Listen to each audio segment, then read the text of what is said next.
si kastoo qofka dhumay hanka kaga dhaawaco si kastoo lagu dhibo oo dhacdooyin noloshuye ha isdhiibin weliga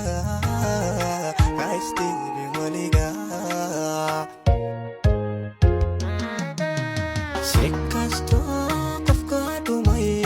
hanka kaga dhaawaco si kastoo lagu dhibo oo dhacdooyin noloshuye ha isdhiibin weliga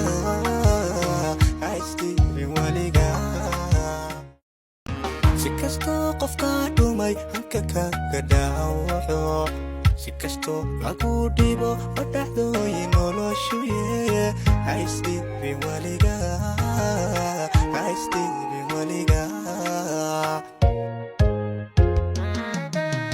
si kastoo qofka dhumay